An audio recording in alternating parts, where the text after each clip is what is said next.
I was on a plane.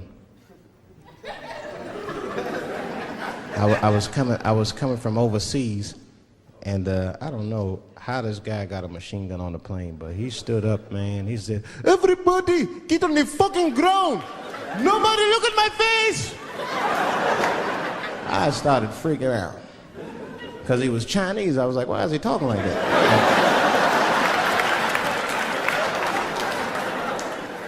He was screaming and crying. I was the only brother on the plane. Well, I thought I was the only brother. I looked over, there was one other black dude. He was from Nigeria. I looked over at him, he was looking right in my face, man. He didn't say two words to me, he just looked at me, he was like...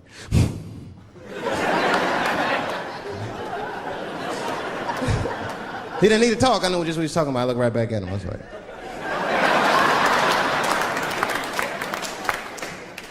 Some white dudes on the front of the plane seen us, they were like, "Oh my God. I think those black guys are gonna try to save us."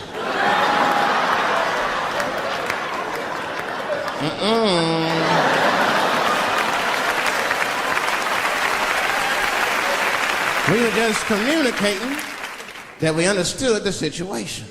We were both seeing the same thing. What we understood was simple. Terrorists don't take black hostages.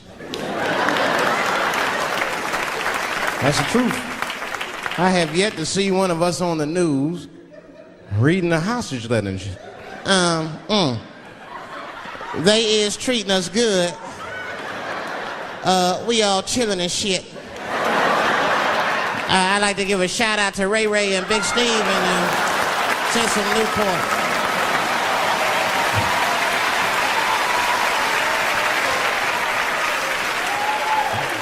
You're not gonna see it.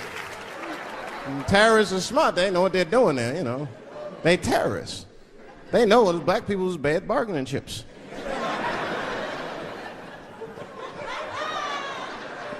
They called the White House. "Hello? We have got 5 black... Hello?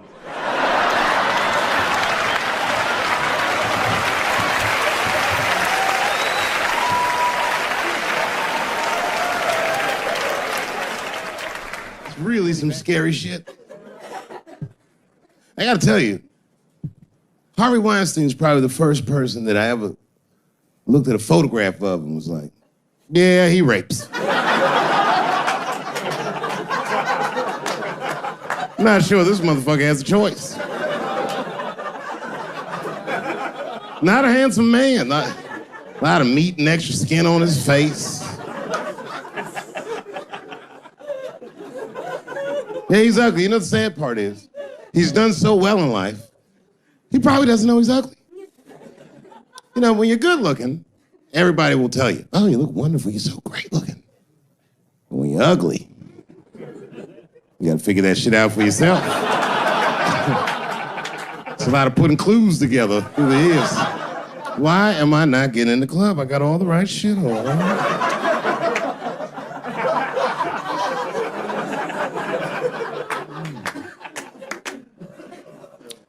Because if it was Brad Pitt doing that shit, he wouldn't have heard a peep. The girl would just come back down like, "I got the part."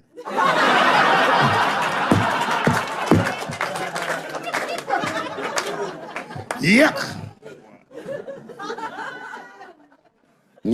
And yet, it is important that I acknowledge, ladies, you are absolutely right. There you go. They gotta all be mindful of that, guys, because this could happen to any of us. It could happen to me. I can see that. I can see myself showing up. Hi, I'm here for my 3 a.m. with Mr. Weinstein.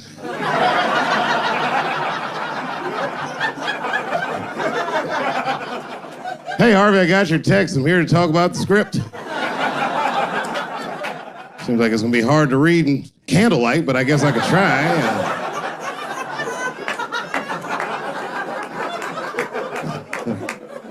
Sound like a fucking nightmare. Could you imagine that shit? Could you imagine if you was in a business meeting and a motherfucker pulled their dick out? In the middle of the meeting, I'd be like, yo, my man, this is the most unprofessional shit I've ever seen in all my days. Just let me finish, Dave Chappelle. I'll put you in all 3 Lord of the Rings.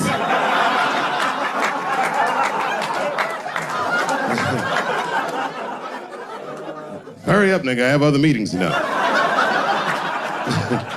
I have a 4:30 a.m. at Brett Ratner's house. And, I believe it's wardrobe fitting.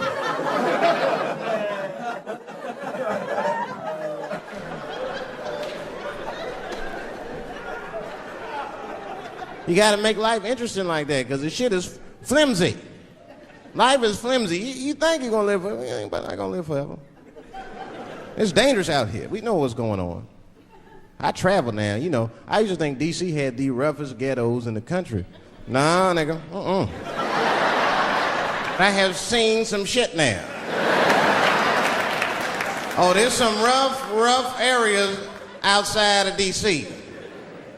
Yeah, everybody should go to the ghetto. I was taken to the ghetto one time. That's the worst. When you get taken and you're not expecting to go. You know, usually you want to know when you're going to the ghetto, like, I'm going to see some wild shit. I got to prepare myself. I'm going to see something crazy. When you're taken, it's different. I had a limousine driver. It was after a show. It was late at night. It was like 3 in the morning. I had a limousine driver. He was a nice guy, talking to me and shit. Oh, hey, where you from, dog? DC? Word? That's a rough city, man. And his cell phone started ringing. Hold on 1 second. Hello? Oh, what's up, nigga? What? What the fuck? Slow down. What? What the fuck? No! No! No! Fuck that, nigga. Fuck it. I'm on my way.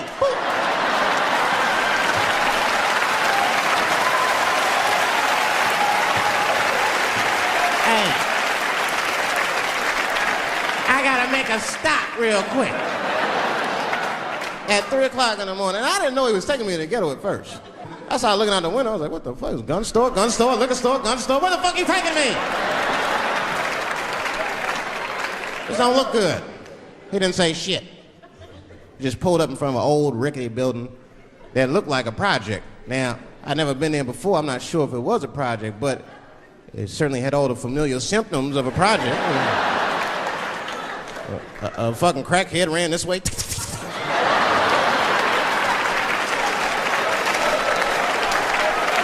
And then another one jumped out of a tree and shit. The driver said, I'll be right back. And left me. Took the keys with him and just left me. At 3 o'clock in the morning, in front of a project, in a fucking limousine. This was not good. I was like, man, I gotta look around and see if I can see some landmarks and figure out where I'm at. Might have to escape on foot. Now, this is when I knew I was in a bad neighborhood. You only see this in the worst neighborhoods. Remember, it's 3 o'clock in the morning. It's 3 o'clock in the morning. I look out the window. It was a fucking baby standing on a corner. Look at this. And the baby didn't even look scared. He was just standing there.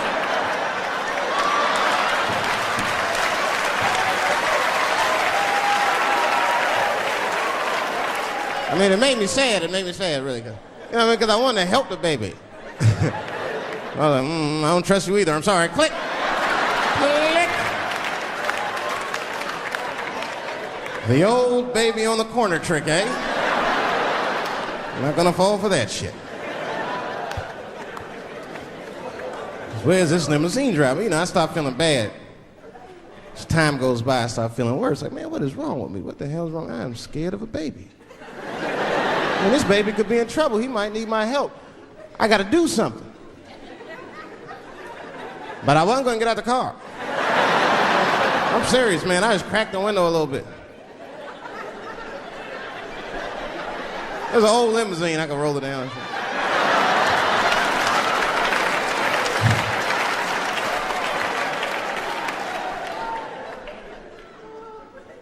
Hey, baby.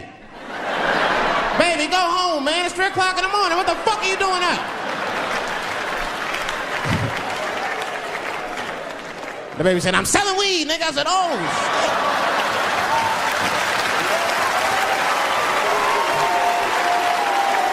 I wasn't expecting that. I'm sorry, I had to buy 2 bags from him to calm my nerves. Let me get 2 corners. Got back in the car and rolled me a joint, man. So, that shit was scary, man. Every once in a while, like a crackhead would come up to the car and look in the window. It was like Jurassic Park and shit. He'd be looking on the car. Hey, get out of here, cracky. That baby was still standing there, man. Then I started feeling bad again. Yeah, weed make you feel guilty sometimes. You know. Man, what is wrong with me, man? I have just bought weed from an infant. I can't condone this kind of behavior. What am I thinking? I can't let the fear ruin my morals. Got to do something.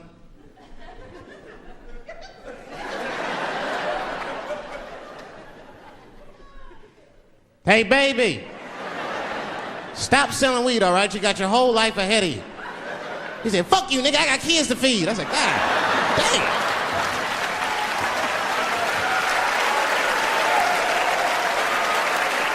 Sad. And just at that very moment, one of the crackheads was running across the street and got hit by a car. I know it was a hit and run. The police did it. That's all right, they sprinkled some crack on him and got back up. I almost protested the war in the beginning. Almost. Until I saw what happened to them Dixy chicks. I said, fuck that. If they'll do that to 3 white women, they will tear my black ass to pieces. I don't want to hear that shit. Yeah, man, they would. But I'm like, for real, why you care so much what the Dixie chicks say? It's not like they political scientists or nothing. They just bitches that can sing good. You know what I mean? Stop worshiping celebrities so much. Just don't listen, don't pay attention. I remember right around September 11th, Ja Rule was on MTV. That's what they said. They said, we got Ja Rule on the phone. Let's see what Ja's thoughts are on this tragedy. Who gives a fuck what Ja Rule thinks at a time like this, nigga? This is ridiculous. I don't want to dance. I'm scared to death.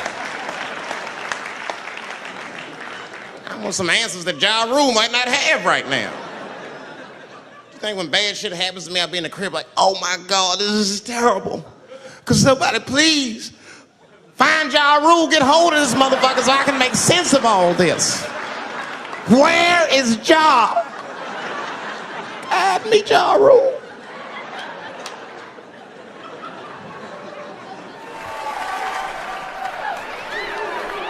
Yeah, I've been seeing that kind of shit, man.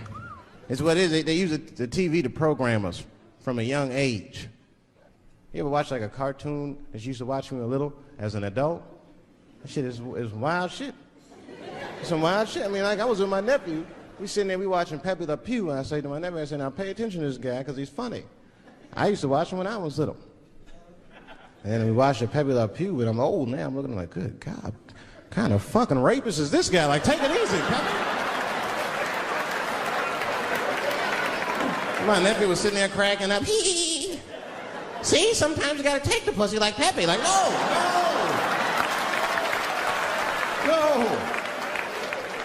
I had to turn the channel real quick. I turned on Sesame Street. I said, oh, Sesame Street. This is much better because now he'll learn how to count and spell. But now I'm watching it as an adult and I realize Sesame Street teaches kids other things. It teaches kids how to judge people and label people. That's right.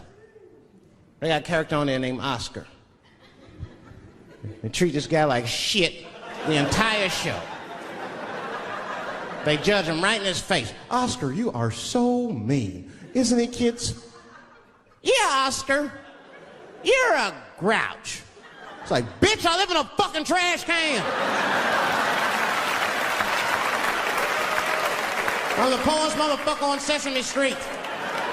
Nobody's helping me. Then you wonder why your kids grow up and step over homeless people. Get it together, grouch. Get a job, grouch. So don't even tell me how to get to Sesame Street. That is a terrible place. I wouldn't go there if I knew the way.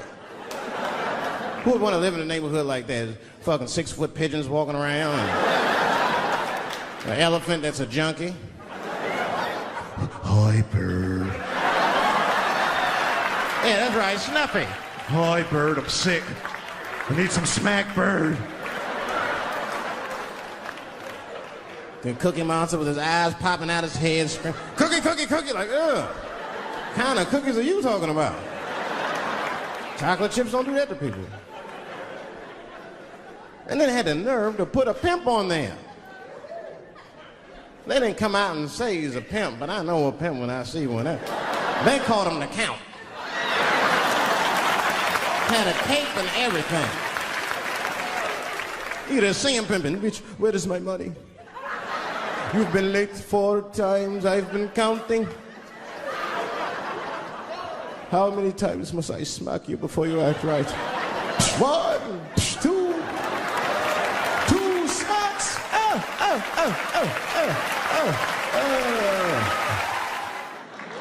That's what I'm waiting for, because the timing of this Michael Jackson shit is what makes me doubt it. Every time this war is going out of control, or the economy gets bad, or something is wrong with the world at large, it's always these moments in history that Michael Jackson will coincidentally jerk off a kid. This is getting a little ridiculous. Like, are you planning this shit? Do you have meetings? Michael, thank you for coming. As you know, Michael, the war has not been going as well as we expected. There's been a lot of hiccups, and the public is asking us a lot of questions, of course. And, well, Michael, there's no nice way to say this, and all I know how to do is be direct, so let me just be direct. We're gonna need you to jerk off another child, Mike. I'm sorry. I am sorry. But it would really help out. Or maybe he did it. Who knows? Who knows? That's the thing. That's what I wanted to say. Who knows? Who the fuck knows? Mike, God, and this little boy know. That's about it. That's about it. The only reason that I can even talk about this shit is because everybody is speculating. They all think he did it. And I don't think he did it. I'm alone in this. I don't think he did it. I'm not gonna say I don't think he did it. That's too strong.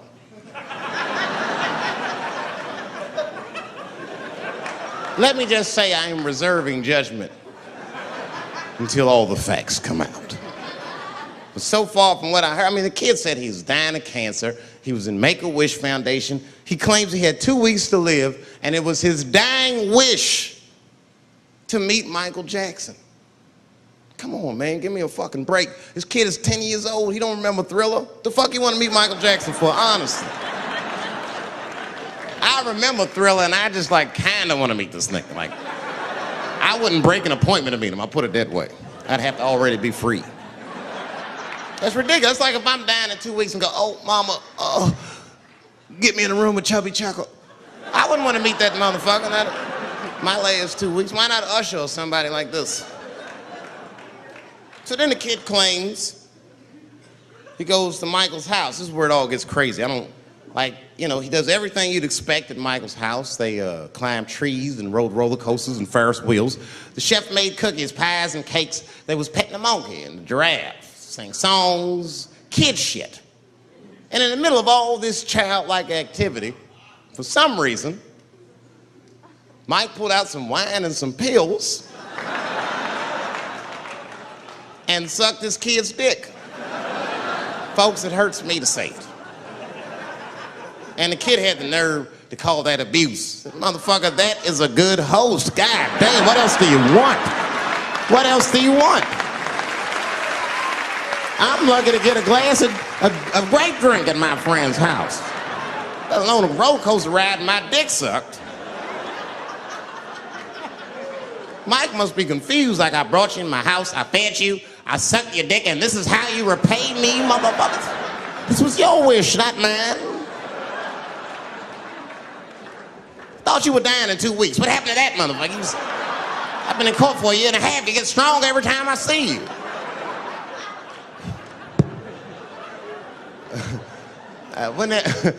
This is fucked up. I shouldn't even say this fuck. Wouldn't it be some ironic shit if they found out through this case that the cure for cancer was Michael Jackson sucking your dick somehow?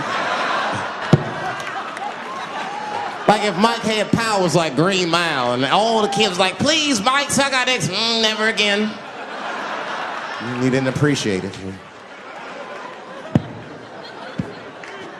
Can we at least study your saliva? Please, Mike.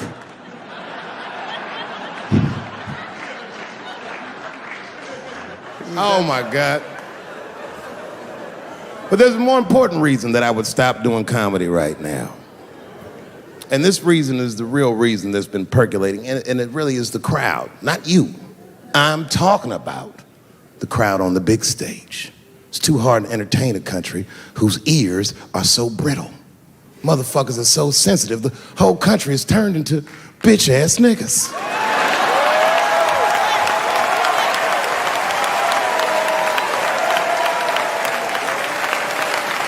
Everything you say upsets somebody. But motherfuckers are just taking it too far. I don't know why or how everybody got this goddamn sensitive. You know who hates me the most? The transgender community. Yo, yeah, these motherfuckers. I mean, I didn't realize how bad it was. These motherfuckers, I was really mad about that last Netflix special.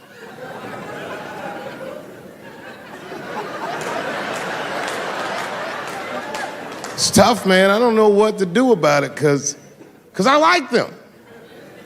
I always have. Never had a problem with them. You know, just fucking around. As a matter of fact, I think I make fun of everybody, and I mean, as a group of people, they have to admit, it's kind of fucking hilarious, man. I'm sorry, bro. It's like, I've never seen somebody in such a hilarious predicament not have a sense of humor about it. They're born feeling like there's something other than they're born as, and that's kind of funny, you know? I mean, it's funny if it's not happening to you. I believe transgenders. I don't understand them either, but I know they mean what they say.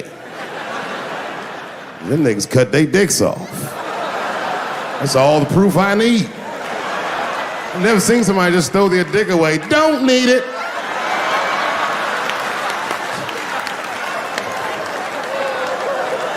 I don't understand, but I believe you and I support your decision, motherfucker.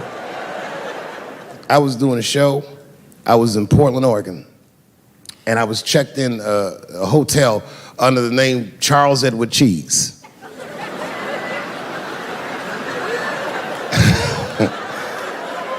I came back to my room late at night, and there was a note. It was like a letter on my desk. It was addressed to Mr. Cheese.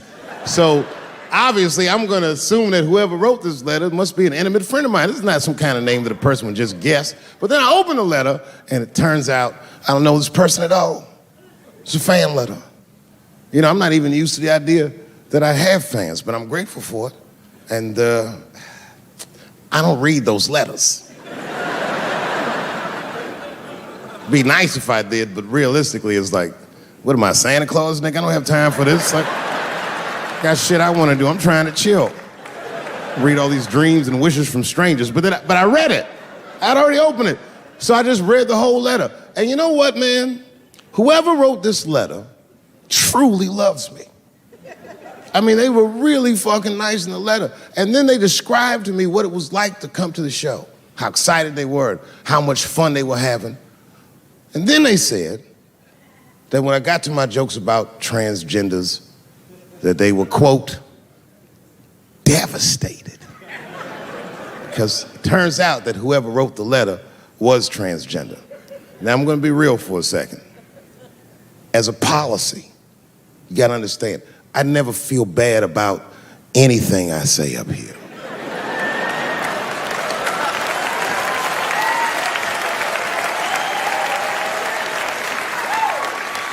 And I would never admit this to you if I hadn't locked your phones up.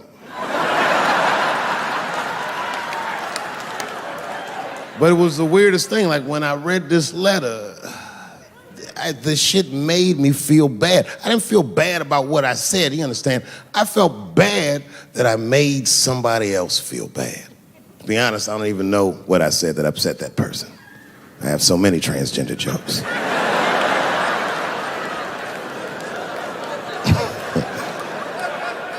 But I feel like it was probably this joke I'm about to tell you right now. And it's not even that bad of a joke. It's a true joke. I mean, it's not true, but I had read in the paper that Caitlyn Jenner was contemplating posing nude in an upcoming issue of Sports Illustrated. And I know it's not politically correct to say these things, so I just figured, fuck it, I'll say it for everybody else. Yuck.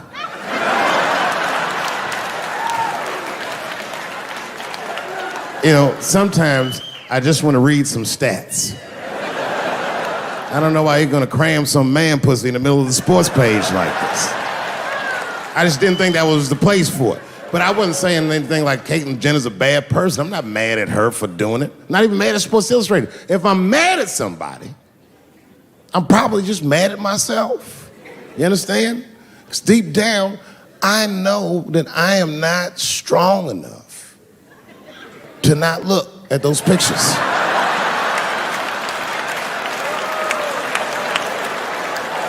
And I don't think I'm ready to see what she's trying to show me. So Caitlyn, goddamn it, if you go through with this thing, bitch, you better go hard or go home. I want you to go all the way. Hustler style. Do you know what hustler style means, miss? That means spread the lips.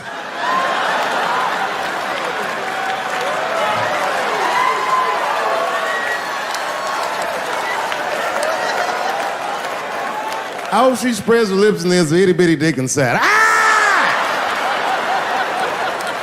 The show is behind the curtains.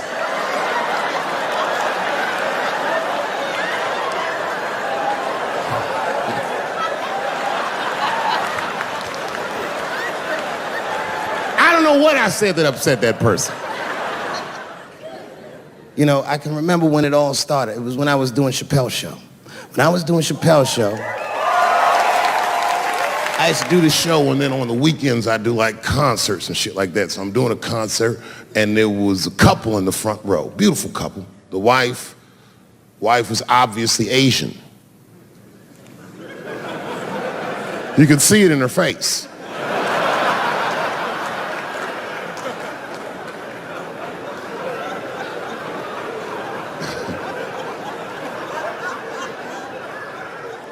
The husband, this motherfucker was mysterious, to say the least. Couldn't quite pinpoint where he was from. Caramel-colored fella, very nice hair, but he could have been from anywhere. Bangladesh, Mexico. I can't guess with a nigga like this.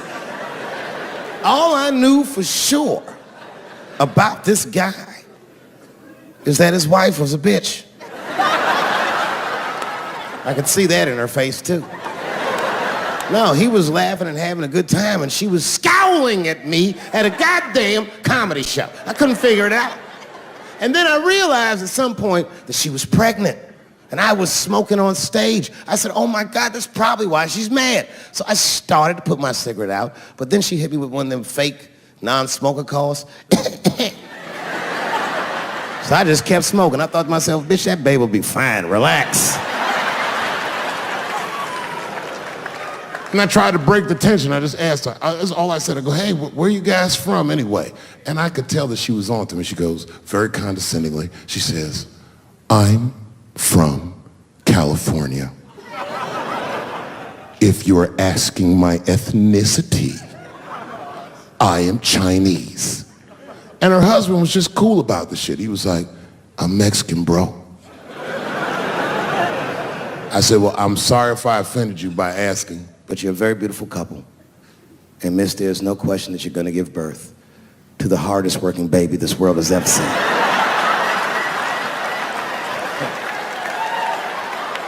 That's not a bad joke. She got very upset. She got up to leave immediately, but she didn't just leave. She had to take one last dig at me on the way out.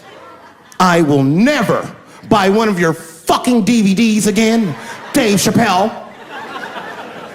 I said, ma'am, with all due respect, Chinese people don't buy DVDs.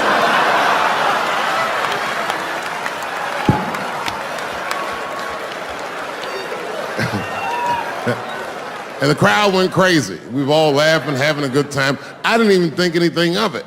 And then Just 3 days later, this lady sends a fucking letter to my promoter telling him not to book me for shows anymore because I was, quote, racist, and I'm quoting her, insensitive to the nature of my interracial marriage. I was like, word, bitch, I was. If she had just done a little bit of research, she would know that I myself am in an interracial marriage. That's right. In fact, my wife is Asian too. Surprise, bitch, I'll see you on Thanksgiving.